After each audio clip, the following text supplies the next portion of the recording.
Last ভিডিওতে আমি গোয়া ট্রিপের ডে 1 এর ব্যাপারে ডিসকাস করেছিলাম। আজকে আমি ডে 2 এর ব্যাপারে ডিসকাস করব। ডে 2তে আমরা গেছিলাম দুধসাগরে। ডে 1-এ আগুদা ফোর্টের থেকে যখন আমরা ব্যাক করছিলাম তখন দেখেছিলাম যে কিছু লোক লিফলেট নিয়ে দাঁড়িয়ে রয়েছেন। তার মধ্যে একটা লোকের থেকে লিফলেট নিয়েছিলাম আমরা, দেখেছিলাম যে সেটা রিজনেবল প্রাইসে দুধসাগর ঘোরাচ্ছে, আর তার জন্য আমরা ওনাকে বুক করেছিলাম। তো ডে 2তে আমাদের পিক আপ ছিল ভোরবেলা 6টার সময়। বাস ঠিক 6টার সময় আমাদের হোটেলের সামনে চলে আসে, আর সেখান থেকে আমরা দুধসাগরের জন্য বেরিয়ে পড়ি।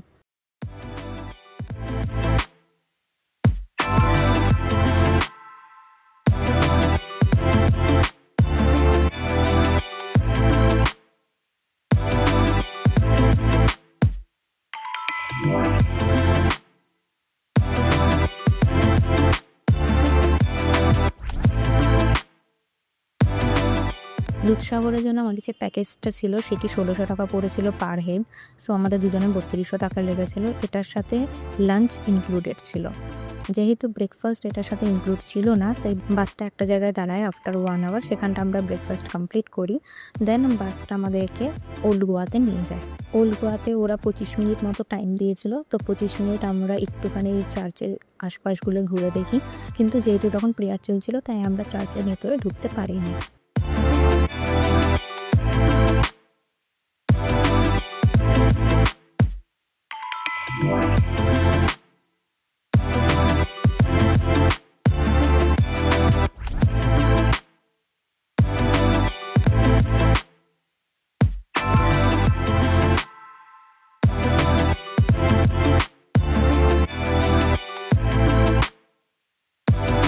দুধসাগরের রাস্তা যেহেতু খুবই খারাপ, তাই ওখানটায় স্পেশাল জিপ যায়।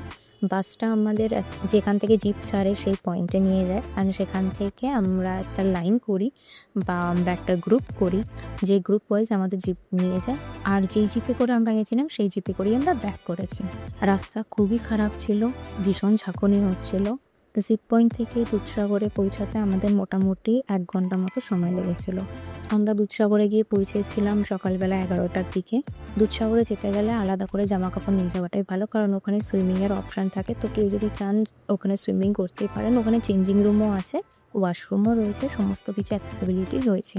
আমাদেরকে 1.5 ঘন্টা সময় দেওয়া হয়েছিল দুধসাগরে এনজয় করার জন্য। আমরা 12:30 অবধি এনজয় করি।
যেখানটা আমাদের এই জিপটা দাঁড় করিয়েছিল সেখান থেকে প্রায় 15-20 মিনিটের ডিস্টেন্সে রয়েছে ওয়াটারফলটা।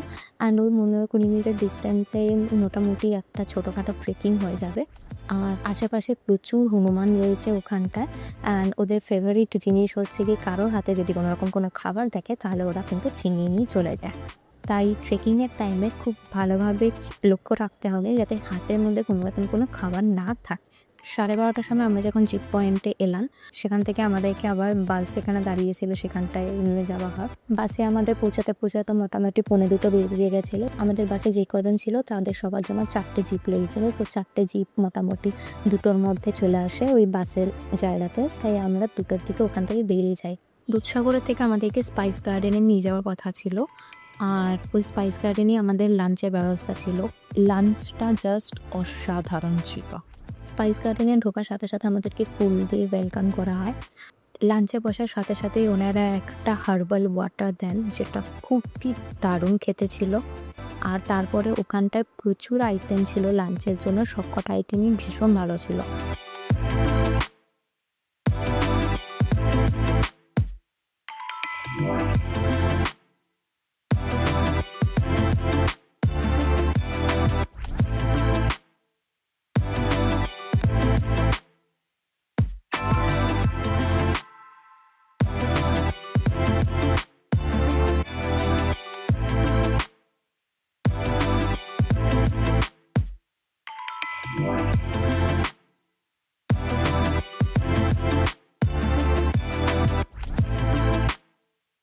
আফটার দ্যাট স্পাইস গার্ডেনটা ঘুরে দেখার জন্য বেশ কিছুক্ষণ টাইম দেওয়া হয়েছিল, প্রায় ৮ ঘন্টার মতো।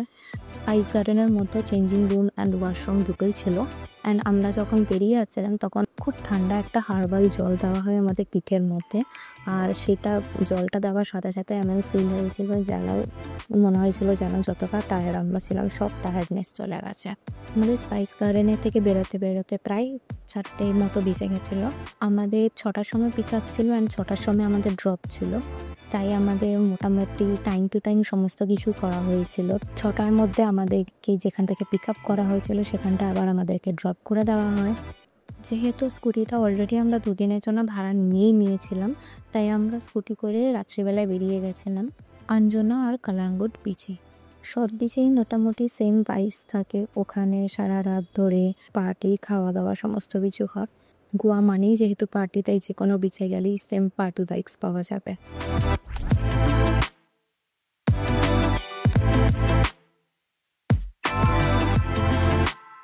ডে 3তে কী করেছি সেটা জানার জন্য please stay tune for the part 3। আর যদি আমাদের এই ভিডিওটি ভালো লেগে থাকে তাহলে প্লিজ আমাদের এই ভিডিওটিকে like, comment, subscribe and share করবেন। Thank you.